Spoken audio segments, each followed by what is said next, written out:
अस्सलाम वालेकुम नाजरीन, ड्रामा सीरियल तेरा वादा की नेक्स्ट एपिसोड में आप देखेंगे शहीर की वालदा जिन्हें अपने बेटे से ही मालूम हो गया कि नगीन अब कभी माँ नहीं बन सकती। ऐसे में नगीन को यही लगता है कि सारा ने ये सब कुछ बता दिया। अब वो तो मायके चली गई, लेकिन सारा ही है जो इस वक्त में अपनी सास को समझाती है। जब एक औरत को खुद मालूम हुआ कि वो कभी माँ नहीं बन सकती, वो तो खुद टूट कर रह जाती है। उसे तसल्ली देनी चाहिए। ऐसे में अब अली की वालदा मान तो लेती है कि हाँ बात ठीक है, मगर कुछ वक्त बीतने के बाद उन्होंने सारा से भी कह दिया जिनकी ख्वाहिशें पूरी नहीं होती ना, उनकी हसरत दूसरों की खुशियों को बर्बाद कर देती हैं। वहाँ पर अब इस नगीन का रो रो कर बुरा हाल होता है। अब ये तो वक्त गुजरने के साथ अली की वालदा को अंदाजा होगा कि मेरी कौन सी बहुत ज्यादा अच्छी है। अब यूं ही शायान जिसकी शादी का वक्त काफी करीब आ चुका है, मगर ऐसे में इन दोनों माँ बेटों की लालच नहीं गई। शायान ने पैसे तो ले लिए इस रिहान से और बेइज्जत करके उसने भी दे ही दिए, मगर अपनी गर्ज की खातिर अब दोनों माँ बेटा आते हैं यहाँ पर कार्ड लेकर। रिहान तो सारा की वालदा को साफ कह देता है, माँ खोई है मैंने अपनी माँ। जब जब आपको देखता हूँ ना, मेरे पुराने जख्म ताज़ा हो जाते हैं। और उनसे दरख्वास्त करता है कि प्लीज मेरे सामने मत आया करें, इसी में ही हमारी भलाई है। मगर सारा की वालदा तो जानबूझकर इसकी मिन्नत समाजत करेंगी। वो भी अपनी गर्ज है, क्योंकि वो सोच बैठी है कि क्यों ना मैं इस रिहान की शादी अपनी बेटी फरह से ही करा दूं।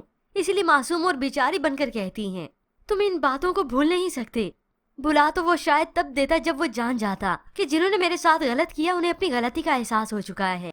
मगर ये तो बिल्कुल भी नहीं बदले। आज भी वो उनकी लालच तो देख ही चुका है। जबकि व्यूअर्स दूसरी जानिब आप देखेंगे मारिया जो कि मायूं पर जाने के लिए तैयार हो चुकी है। ऐसे में बिलाल उसे अचानक से सरप्राइज देता है, उसे नेकलेस गिफ्ट करता है। ये देखकर तो वो हैरान हो गई, खुशी से पागल हो जाती है। बिलाल ये तो बहुत खूबसूरत है।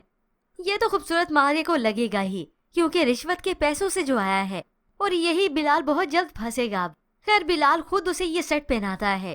अब जैसे वो कमरे का दरवाजा बंद करके जा ही रहे थे कि बिलाल सैम को परेशान हाल देखता है।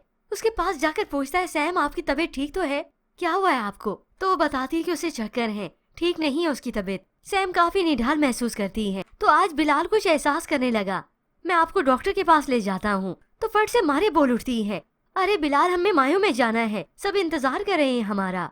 तो अब सैम ने भी कह दिया, जाओ तुम अपनी बीवी की बात ही मानो, क्योंकि मेरी फिक्र तो तुम बहुत अरसा हो गया छोड़ ही चुके हो। अब ये मालूम नहीं कि सारा कर्ज तो चुकाना है इस बिलाल को और इस मारिया को भी, जब ये बिलाल जाएगा जेल की सलाखों के पीछे। हाँ बिलाल ये तो बिल्कुल ठीक है, बस ये तो हमारा प्रोग्राम खराब करने के लिए ये सब कुछ कर रही हैं। चलो यहाँ से, हम लेट हो रहे हैं। आखिर ये बिलाल यहाँ से चला ही जाएगा और ये सैम है जो शहीर को ही बुलाएगी, क्योंकि अब तो उस पर उसका हक भी है। होप्स जब शहीर उसे चेकअप करवाए तो कोई खुशखबरी ही हो, या फिर इस मारे की हरकतों की सारी रिपोर्ट सामने आए। पर व्यूअर्स ऐसे में आपको क्या लगता है, क्या सैम की तरफ खुशखबरी होगी? मजीद ड्रामा रिव्यूज के लिए आप देखते रहिए उर्दू टीवी।